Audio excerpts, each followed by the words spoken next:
Bismillahirrahmanirrahim. Assalamualaikum warahmatullahi wabarakatuh. Alhamdulillah. Wassalatu wassalamu ala rasulillah wa ala alihi wa sahbihi wa mawalah wa la hawla wa la quwata illa billahi wa ba'du. Alhamdulillah, segala puja dan puji hanya milik Allah subhanahu wa ta'ala. Salawat dan juga salam kita hadiahkan kepada Rasul kita Nabi besar Muhammad sallallahu alaihi wa ala alihi wasallam. Kita lanjutkan kajian kita, masih membahas kitab 175 Jalan Menuju Surga. Dan kita masuk pada poin ke-24 tentang keutamaan menahan amarah.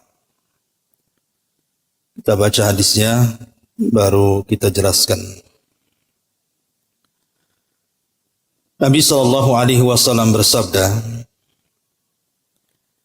"Man qadhama ghaidan wa huwa yastati'u an yunaffidahu da'ahu Allahu yawmal qiyamati ala ru'usil khala'iq hatta yukhayyirahu fi ayyil huri sya'a." Barang siapa yang menahan amarahnya padahal dia sanggup untuk meluapkannya, maka Allah subhanahu wa ta'ala akan memanggilnya pada hari kiamat di hadapan semua makhluknya. Kemudian Allah memilihkan untuknya para bidadari yang dia sukai. Kemudian Nabi SAW bersabda juga, "Man kaffa ghadabahu satarahu Allahu auratahu wa man qadhama ghaidan walau sya'a an yamdiyahu amdahu mala Allahu qalbahu ridha yaumal qiyamati." Barang siapa yang menahan emosinya atau perasaan marahnya, niscaya Allah akan menutupi aibnya. Dan barang siapa yang menahan amarahnya padahal dia mampu meluapkannya, niscaya pada hari kiamat Allah akan memenuhi hatinya dengan keridhaan kepada Allah subhanahu wa ta'ala. Taib, ma'asyiral muslimat yang dimuliakan Allah subhanahu wa ta'ala, bab ini menjelaskan kepada kita tentang keutamaan menyembunyikan amarah. Dan itu salah satu dari jalan menuju surga Allah subhanahu wa ta'ala. Dalam kehidupan kita, Bu, saya, ibu atau siapapun, mesti ada yang memancing kita untuk marahkan, Bu. Mesti itu. Entah itu datangnya dari keluarga sendiri, entah itu datangnya dari tetangga sendiri, ataupun orang-orang yang ada di luar sana. Mesti ada orang yang memancing kemarahan itu. Boleh jadi mungkin dengan kata-katanya, mungkin tidak pantas diucapkan, sehingga menyinggung perasaannya, akhirnya dia pun emosi dan marah. Atau mungkin bersumber dari perbuatannya, sehingga dia atau kita tidak terima dengan apa yang dilakukan kepada kita, sehingga kita emosi dan marah. Atau dengan hal-hal yang lain. Terkadang umpamanya ibu di satu grup di WA, ada orang yang menyinggung padahal enggak nyebut nama ibu, tapi ibu tersinggung. Akhirnya emosi dan marah. Dalam kehidupan manusia pasti sajalah, enggak mungkin tidak, pasti ada orang yang memancing kemarahan, itu mesti ada. lah ketika ada orang-orang yang memancing kemarahan, terkadang di antara kita itu ada yang tidak sanggup untuk menahannya, sehingga ingin membalas dendam. Tetapi ada orang-orang yang Allah Subhanahu wa taala karuniakan kepadanya, dia sanggup menahan amarahnya. Dan menahan amarah itu karena 3 perkara, Bu. Pertama, karena kita tidak sanggup untuk membalas karena lemah. Siapa saya dibandingkan dia? Walaupun dia mencaci maki saya, ya dengar sajalah. Saya tidak bisa apa-apa. Karena kelemahan akhirnya dia tidak bisa membalas. Yang kedua, karena malu, karena ada orang lain. Namanya ibu marah sama si Anu. Ketika hendak meluapkan emosinya, rupanya di situ ada orang tua, ada orang lain, ada orang yang kita hormati, sehingga tak jadi marah. Karena malu sama orang. Sebenarnya kalau nggak ada orang, dia sanggup meluapkan emosinya. Kemudian yang ketiga, memang dia tidak mau melayani dia. Bukan karena lemah, dia sanggup untuk meluapkan emosinya. Dan bukan juga karena ada orang yang dia hargai. Dia bisa saja kemudian meluapkan emosinya, tapi dia tak mau. Dia betul-betul menahan amarahnya karena Allah Subhanahu wa taala. Lah yang ketiga itulah yang dimaksud bab yang kita bahas ini. Bukan yang pertama atau yang kedua. Karena biasanya kalau seandainya orang yang lemah dan dia tidak sanggup membalas, tidak mungkin orang itu bisa memaafkan. Ataupun orang yang menahan emosi, kemudian ketika hendak meluapkan ada orang lain sehingga dia malu. Orang seperti ini juga tidak bisa memaafkan. Sebab kalau orang itu pergi dia bisa emosi, nampaklah itu balas dendamnya. Tapi kalau orang ketiga mungkin. Ketika dia sanggup membalas kemudian tidak mau membalas, tentu niatnya karena Allah Subhanahu wa taala, pasti orang seperti ini bisa memaafkan. Makanya kenapa kemudian dalam bab ini orang-orang yang sanggup meredam emosi dan amarah itu diberikan pahala dan ganjaran berupa surga Allah Subhanahu wa taala.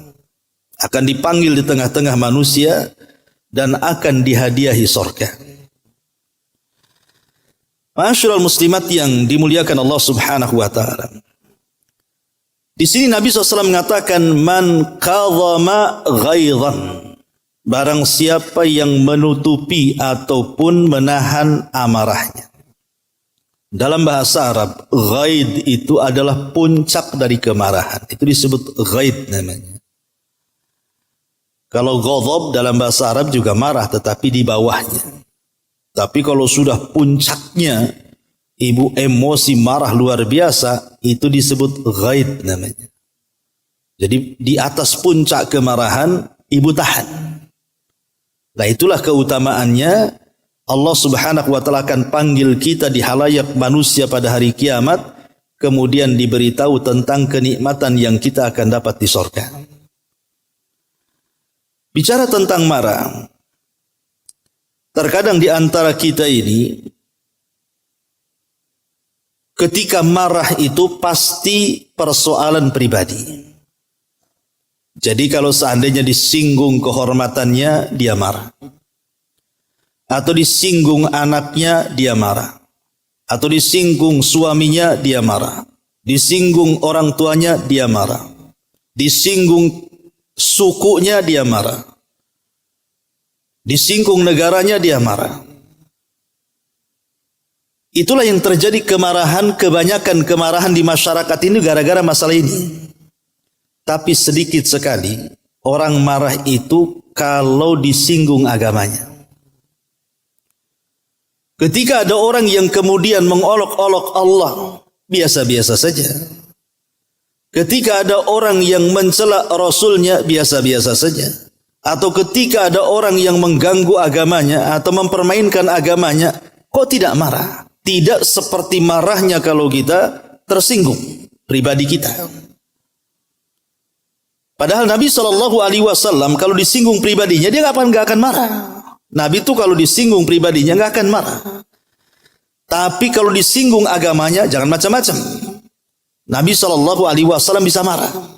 Kalau kita terbalik, mau disinggung agamanya terserah lo katanya kan. Tapi kalau jangan singgung saya, anak saya, keluarga saya. Nah ini kan terbalik 180 derajat namanya. Harusnya kalau kita mencontoh Nabi SAW, maka kita pun harus sama, kemarahan kita itu diluapkan ketika ada orang yang merusak agama kita. Dan kalau seandainya dia menyinggung pribadi kita, ya kalau bisa sih menahan amarahnya. Karena hakikat marah itu ketika yang disinggung soal agama. Taib ma'asyiral muslimat yang dimuliakan Allah Subhanahu wa taala, orang yang marah, yang tidak sanggup untuk menyembunyikan amarah, itu ada pengaruh-pengaruh buruk, Bu, sebenarnya. Pertama, ada pengaruh lahiriah. Orang-orang yang marah itu biasanya ada pengaruh secara lahiriah yang biasa kita tampak atau tampak pada diri kita. Seperti mamanya nampak mukanya merah, kemudian ototnya mengeras gitu kan. Ataupun bisa saja kemudian gemetar. Namanya orang nahan marah. Kemudian kalap ya kan. Nah ini nampak sebenarnya. Makanya kalau ibu lagi marah coba ibu ngaca, Bu. Ya, itu kan beda ketika ibu tak marah dengan ibu marah itu. Itu bedanya malaikat dengan setan tuh biasanya. Kalau tak marah nampak kayak malaikat kan, Bu. Kalau lagi marah ngaca kayak setan gitu di situ. Jadi nampak lahiriahnya. Yang kedua nampak dari lisannya. Orang marah itu nampak dari lisannya. Pasti orang marah itu dia akan melontarkan kalimat-kalimat, sadar ataupun tidak. Terkadang kalimat-kalimat itu sangat jelek. Entah mungkin ucapan-ucapan binatang keluar, entah ucapan-ucapan setan keluar, entah ucapan-ucapan tuduhan, ucapan-ucapan kefasikan, kemungkaran, pasti keluar tuh. Namanya orang marah. Ya. Kemudian juga bukan hanya itu saja, tampak dari perbuatannya. Kadang dia banting-banting sesuatu, dorong-dorong sesuatu. Orang marah itu seperti itu kan, Bu. Yang di hadapannya bisa dibanting dia. Ataupun tampak dalam hatinya. Jadi orang yang marah itu kita bisa rasakan bagaimana hati itu seperti apa, kayak ada api dalam sekam gitu ya, panas rasanya, pengen segera diluapkan dalam bentuk balas dendam itu. Ya. Ataupun bisa saja mempengaruhi akalnya. Orang marah itu sudah nggak berakal lagi dia, hilang akalnya orang marah itu. Dia tidak akan bisa lagi membedakan mana yang benar, mana yang salah, mana yang jahat, mana yang baik. Orang marah itu tertutup akalnya. Makanya kemudian sangat bahaya sekali karena biasanya orang marah itu buta dia. Dan yang lebih parah lagi, dia tidak akan sadar apa yang dilakukannya. Baru menyesal setelah dia melakukannya. Itu orang marah seperti itu. Bisa saja kan ibu mamanya lagi marah mengeluarkan kata-kata yang tidak baik. Kemudian orang yang dimarahinya tersinggung. Setelah kemudian ibu sadar, baru ibu nyesel. Orang yang dimarahi sakit hati. Akhirnya mendoakan yang tidak-tidak sama kita. Atau boleh juga membalas dendam kepada kita. Lah hal-hal yang seperti ini wajar karena memang marah itu datang dari setan. Marah itu datang dari setan. Sampai ada seorang ulama, dia mengatakan, aqrabu ma yakunul abdu min ghadabillah idza ghadib. Kata Abu Dzar, seorang sahabat radhiyallahu anhu mengatakan, seseorang paling dekat dengan kemurkaan kepada Allah. Jadi seseorang itu lebih dekat dengan kemurkaan Allah saat dia marah. Ingat, Bu. Jadi orang yang paling dekat dengan murkanya Allah itu ketika kita sedang marah. Karena tadi saya katakan orang marah itu tidak hilang akalnya. Dia bisa mengucapkan kalimat-kalimat sadar ataupun tidak. Terkadang kalimat itu membuat Allah murka. Makanya ada hadis yang mengatakan, wa innal 'abda yatakallamu bil kalimati min sukhtillahi la yulki laha balan yahwi sahibuha fi nari jahannam. Terkadang ada seorang hamba mengucapkan satu kalimat tanpa sadar, rupanya kalimat itu membuat Allah murka. Itu cukup membuang dia ke dalam jahannam. Makanya kenapa kemudian pentingnya menahan marah? Karena orang marah itu lupa diri, lupa ingatan. Terkadang dia melontarkan kata-kata enggak sadar, rupanya kata-kata itu justru membuat murka Allah yang menjadikan kita menjadi penghuni jahannam.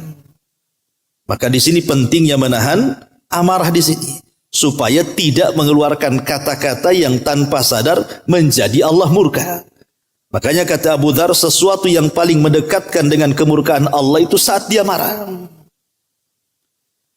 Makanya kenapa kemudian ulama mengatakan, kalau kita sedang marah, Bu, pertama segeralah kita al-isti'anatu billah, meminta kepada Allah pertolongan.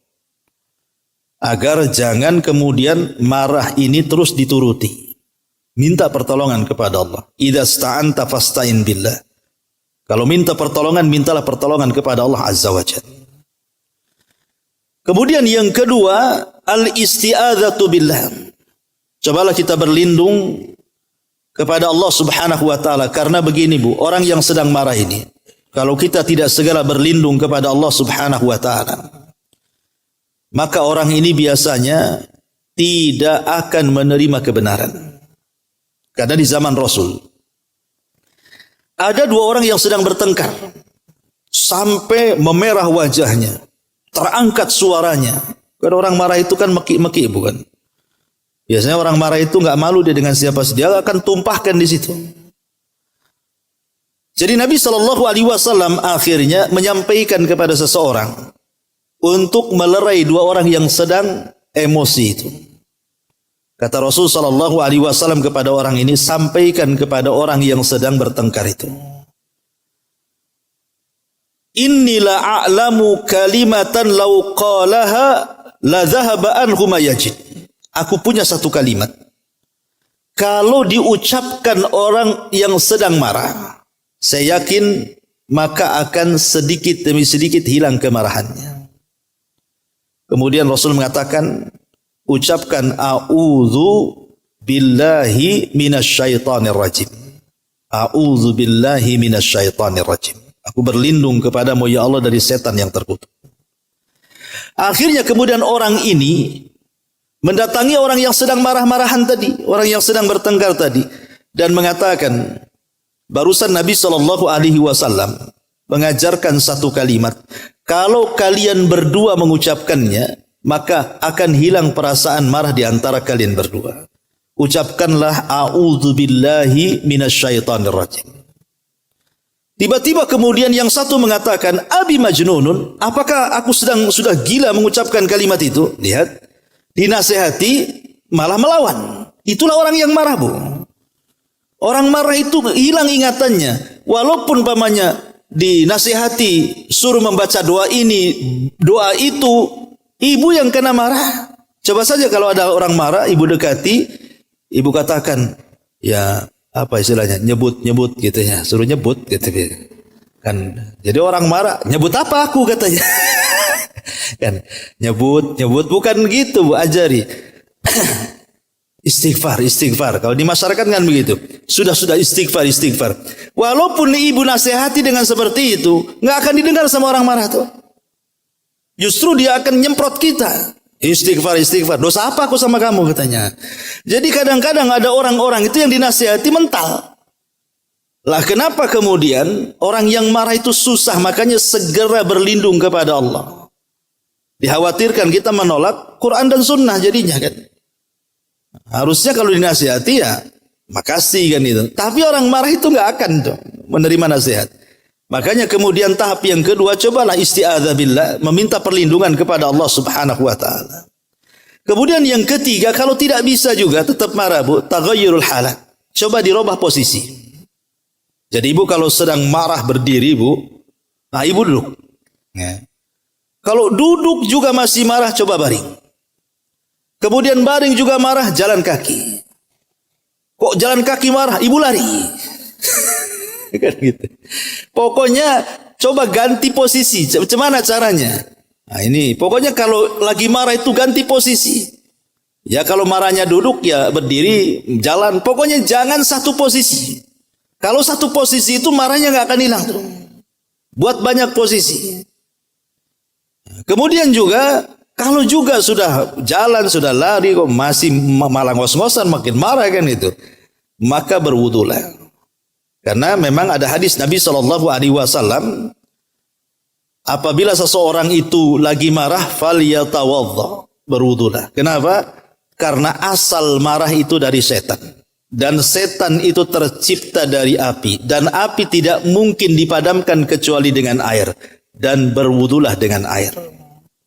Maka mudah-mudahan dengan cara itu marah kita akan bisa ditahan. Kemudian kalau tidak bisa lagi berwudu, maka ada langkah selanjutnya berhusnudzonlah kepada orang yang memancing kita marah. Umpamanya ada orang itu menghina kita, mencaci kita. Maka ibu jangan kemudian langsung memaknai cacian itu dengan arti yang sesungguhnya. Kalau bisa cari makna yang lain. Mungkin dalam kalimat itu ada makna yang lain. Yang makna itu positif dan tidak negatif. Contoh kisah. Imam Syafi'i rahimahullahu ta'ala pernah sakit. Sakitnya parah Imam Syafi'i itu. Kemudian ada muridnya namanya Yunus ibn Abi A'la rahimahullahu ta'ala mengunjungi Imam Syafi'i yang sedang sakit. Ketika kemudian sampai, maka Yunus ini duduk di samping Imam Syafi'i. Kemudian mendoakan dengan kalimat qawwallahu dha'faka ya imam. Qawwallahu dha'faka ya imam. Kalimat qawwallah itu memiliki dua makna. Bisa diartikan qawwallah itu semoga Allah menguatkan kelemahanmu, artinya tambah lemah. Atau qawwallahu dha'fak itu artinya semoga Allah mengangkat kelemahan. Itu kan dua arti yang berbeda tuh. Yang satu mendoakan, yang satu maknanya semoga makin parah penyakitmu. Yang satu maknanya semoga Allah menyembuhkan penyakitmu. Kan ada dua makna itu, kalimatnya sama. Qawwallahu dha'fak, semoga Allah menguatkan penyakitmu. Boleh jadi artinya disuruh makin parah. Ya. Atau artinya qawwallahu dha'fak itu artinya semoga Allah menyembuhkan penyakitmu. Jadi Imam Syafi'i sambil tersenyum mengatakan kepada muridnya, wahai Yunus, kalau seandainya kau mengatakan seperti itu, sama saja kau berdoa supaya aku makin parah.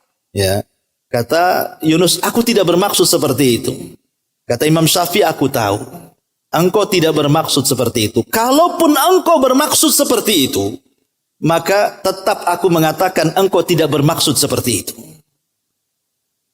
Itulah akhlak. Ya. Akhlak seperti itu. Jadi kalau umpamanya ada orang yang marah-marah kepada kita, coba ibu takwil. Mungkin dia lagi bertengkar dengan suaminya, jadi muntahnya sama saya. Nah, jadi cobalah dibuat takwil. Jadi jangan langsung seolah-olah dia sedang memarahi saya. Enggak. Mungkin ada masalah orang itu di luar. Biarkan saja dia ngomong. Ya, biar keluar semua usus-ususnya tuh. Umpamanya seperti itu supaya kita tidak tersinggung.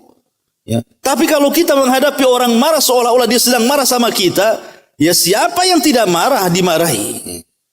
Tetapi bagaimana kemudian Nabi SAW mengajarkan kepada kita itu supaya menekan marah dengan cara apa? Berhusnudzon. Contoh umpamanya Umar bin Abdul Aziz rahimahullahu ta'ala, seorang khalifah. Satu hari dia sedang safar.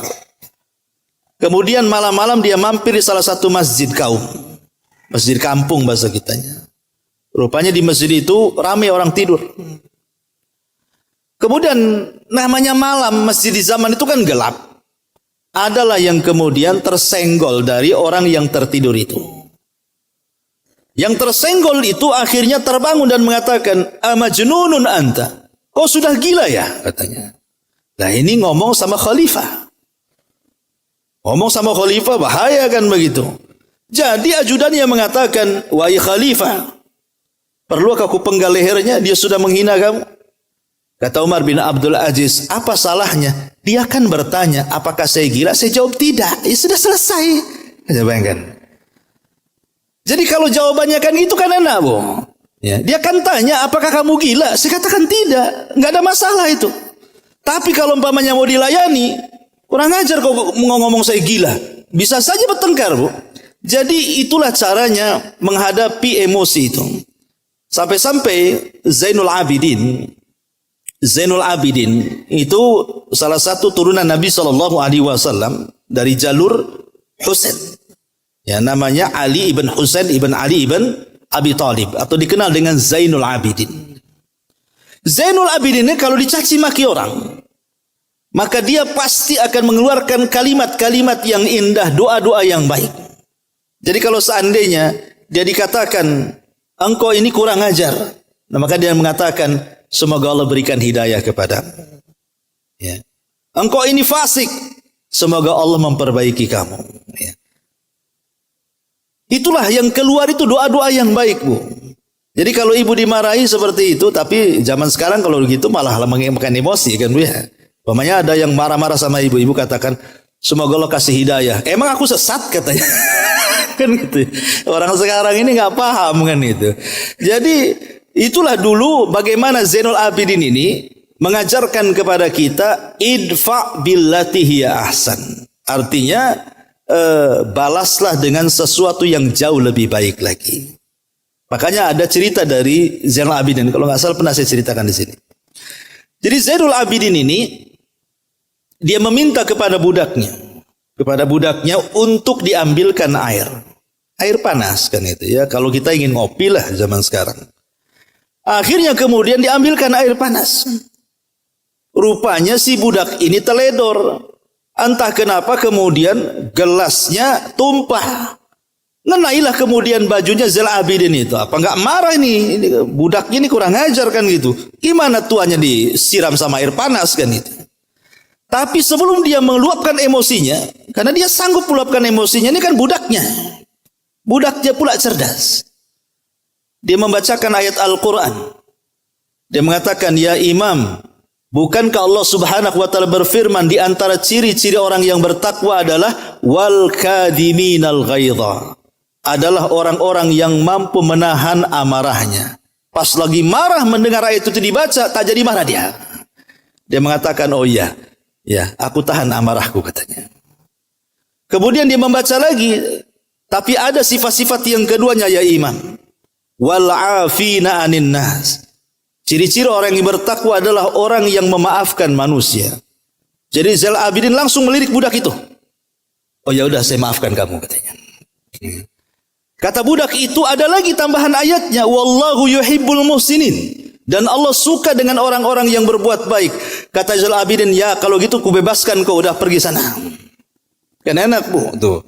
Kalau diingatkan dia sadar gitu ya. Kalau diingatkan dia sadar, itulah contoh orang yang bisa menahan emosi. Diingatkan dia sadar. Kalau kita diingatkan makin muncak tuh. Ya. Apalagi kemudian dilerai kawannya. Akhirnya disangkanya kawannya pula ikut-ikutan kan. Oh jangan-jangan kau sama dia pula berkongsi katanya. Padahal kawannya mau nasihati sebenarnya. Lah itulah kadang-kadang orang yang emosi ini tidak bisa tertahankan. Makanya cobalah berhusnudzon. Ya, memberikan uzur kepada orang yang marah. Ya mungkin dia mungkin salah obat dia makan mungkin. Atau apalah yang penting supaya kita tenang. Supaya jangan mempedulikan dia. Itu namanya husnudzon. Ya.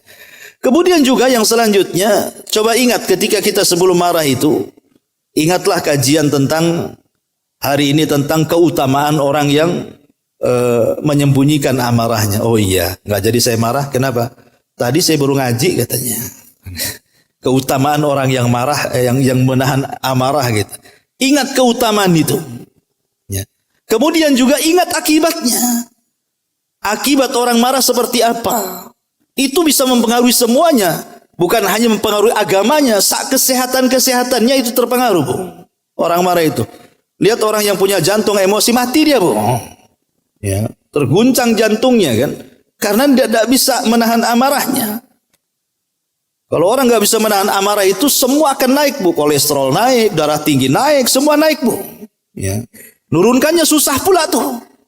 Naiknya mudah, nurunkannya susah. Itu dari segi kesehatan tuh. Apalagi dari segi agama, sudah jelas orang marah itu pasti akan mencaci, memaki dan begitu, dan itu semua akan dicatat oleh Raqib dan Atid.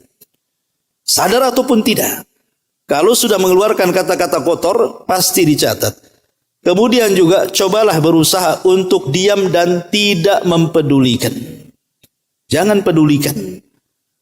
Diam dan mempedulikan. Jangan pedulikan. Kemudian yang terakhir tentu berdoa kepada Allah Azza wa Jalla. Minta kepada Allah Subhanahu wa taala agar kita sanggup untuk menahan amarah. Baik, masyarul muslimat yang dimuliakan Allah Subhanahu wa taala. Itu di antara tentang cara-cara meredam emosi. Ada beberapa perkataan para ulama yang saya akan sebutkan dulu.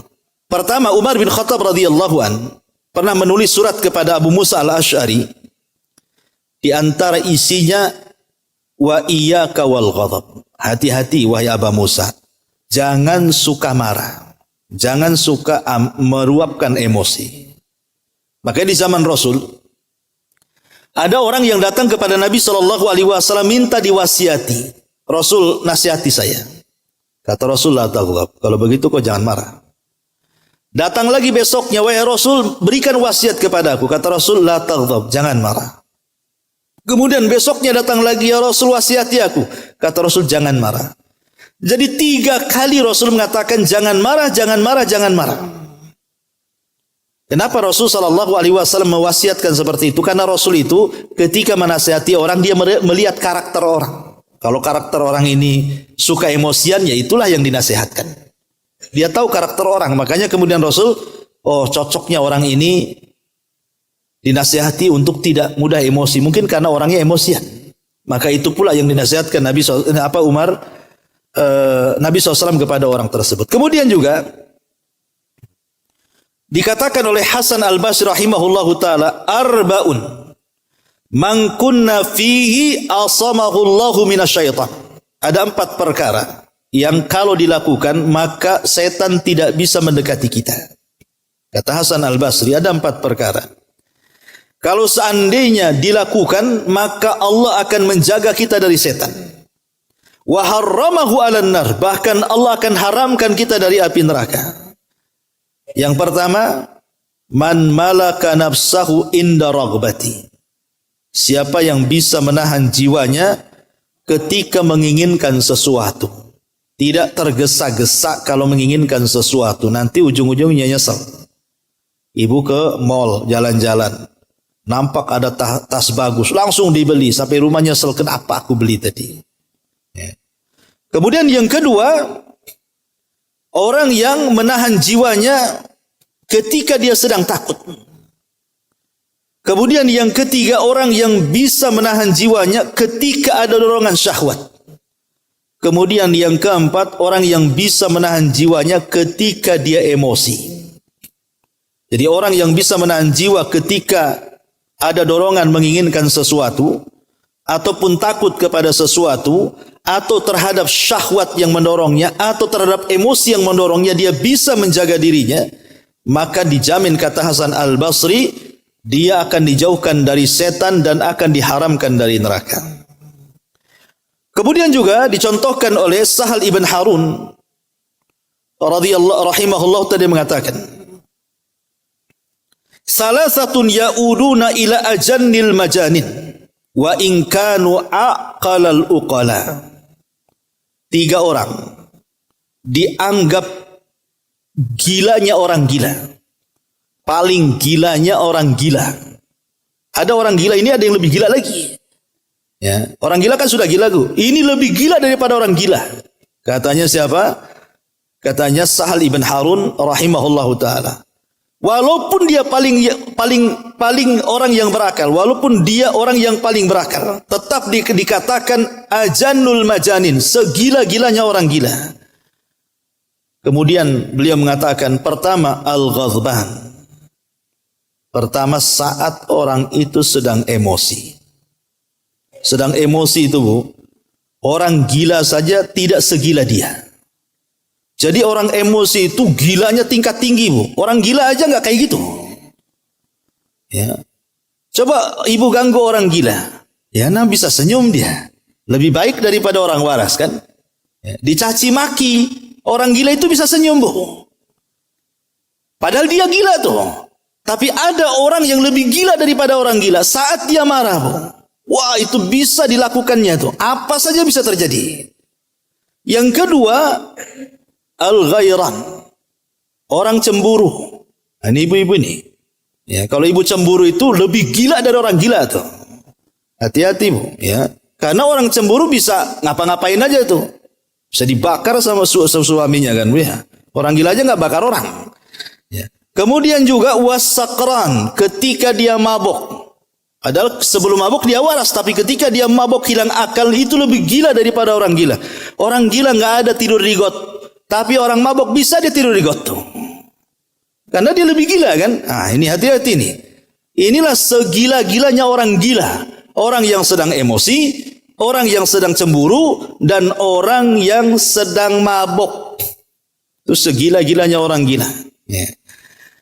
Bahkan dikatakan oleh para ulama yang lain, bahwa ra'sul humki, bahwa puncak dari kebodohan, puncak kebodohan adalah al-ghadhabu. Orang yang sedang emosi. Karena secerdas apapun dia, walaupun dia profesor, kalau sedang emosi, Bu, hilang keprofesorannya itu. Hilang tuh, kecerdasannya nggak ada. Kalau dia meluapkan emosinya, saat cerdas-cerdasnya orang cerdas pun hilang kecerdasannya. Makanya, kenapa dikatakan ra'sul humki? Ulama mengatakan jahil-jahilnya atau sebodoh-bodohnya atau puncak kebodohan adalah al-ghadhabu saat dia marah. Kemudian juga disebutkan oleh Imam Al-Asma'i rahimahullahu ta'ala, al-ghadhabu aduul aqli, bahwa emosi itu musuh daripada akal. Karena saat emosi hilang akalnya. Kemudian juga dikatakan Sufyan Ats-Tsauri rahimahullahu taala, dia mengatakan iyyaka wal hiddata wal ghadaba fa innahuma yajurrani ilal fujur wal fujur yajurru ilan nar. Hati-hati kamu, jangan suka keras dan emosi, karena keduanya mengantarkan kepada keburukan dan keburukan mengantarkan kepada api neraka. Kemudian juga dikatakan oleh Al-Khattabi rahimahullahu ta'ala, in sufiha alaika fahallim wa idza hada'a ghadabuka fatakallam. Beliau mengatakan, kalau lagi emosi diam, tapi kalau sudah hilang emosinya silahkan bicara. Seolah-olah dia mengatakan, sebab kalau orang sedang emosi pasti akan ngaco bicaranya. Jadi kalau ingin bicara, nunggu reda dulu. Nunggu reda dulu. Makanya kenapa kalau dalam rumah tangga, Bu, ibu sedang bertengkar dengan suami, solusi yang diberikan Rasul kepada suami berbeda dengan solusi yang diberikan kepada istri. Kalau Rasulullah SAW memberikan solusi kepada suami kalau ketika bertengkar, apa kata Rasul? Idza ghadiba ahadukum falyakhruj. Kalau suami lagi marah, keluar. Jadi ibu kalau suami lagi marah dia keluar, biarkan. Itu cara dia menahan emosinya. Sebab kalau ibu tahan, dia bisa saja nampar, bisa saja banting sana, banting sini, biarkan dia keluar.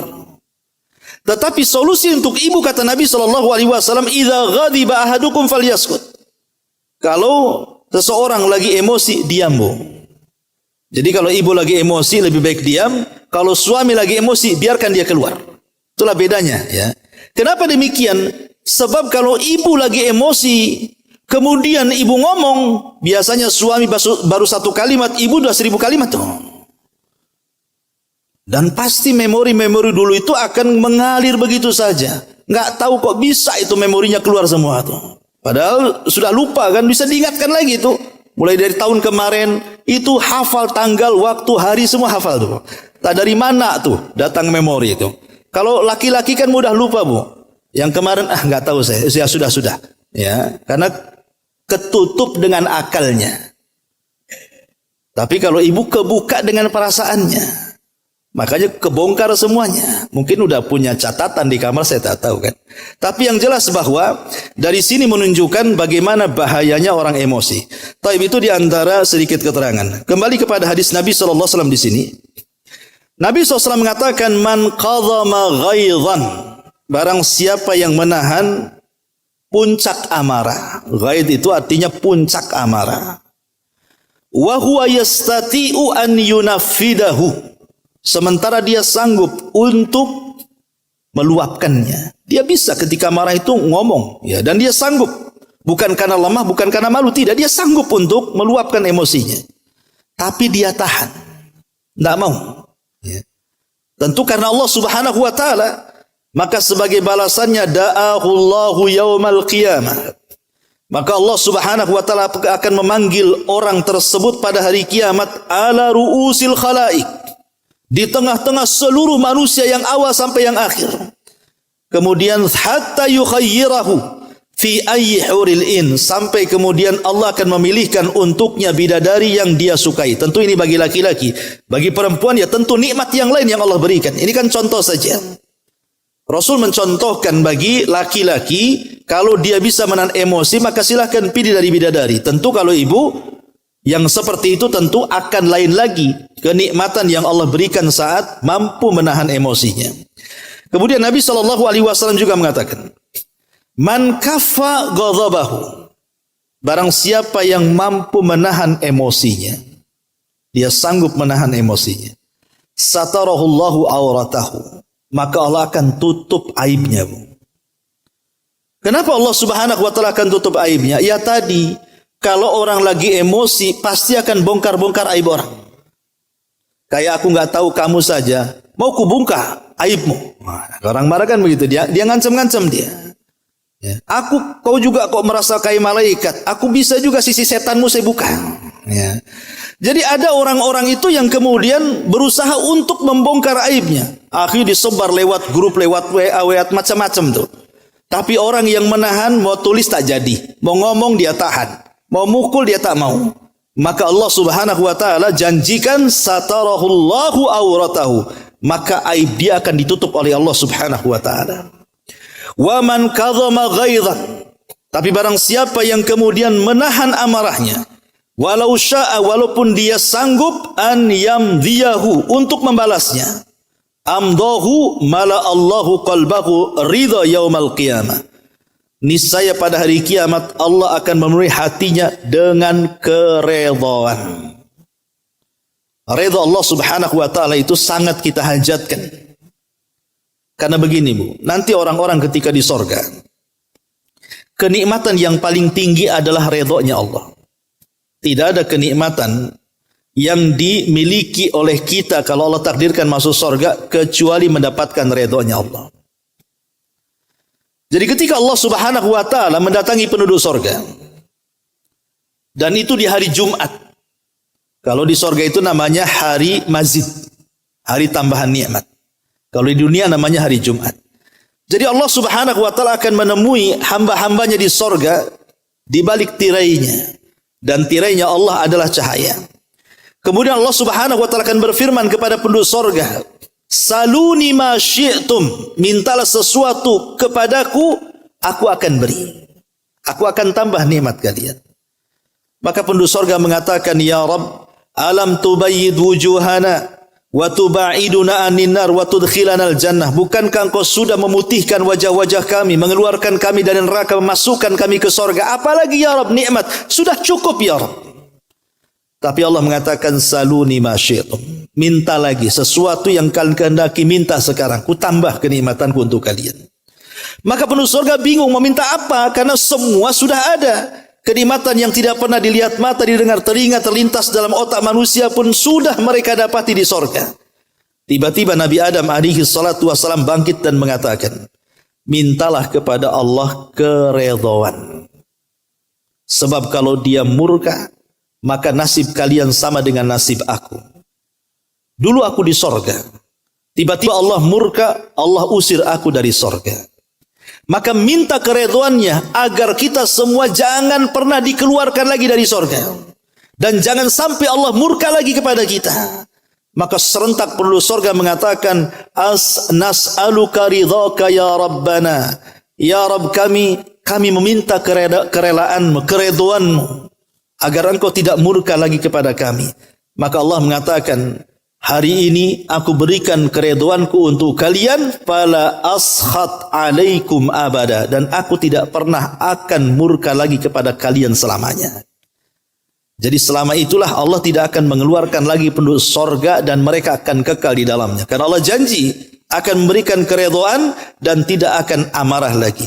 Itulah puncak daripada nikmat, Bu, mendapatkan keridhaan. Lah salah satunya adalah orang yang bisa menahan emosinya akan mendapatkan keridhaan Allah Subhanahu wa taala. Wallahu a'lam bishawab. Ini yang bisa saya sampaikan sebelum saya tutup. Silakan kalau ada yang mau bertanya. Enggak ada? Alhamdulillah. Kalau enggak ada, kita tutup dengan doa kafaratul majlis. Subhanakallahumma bihamdika asyhadu an la ilaha illa anta astaghfiruka wa atubu ilaik. Allahu ta'ala alam. Assalamualaikum warahmatullahi wabarakatuh.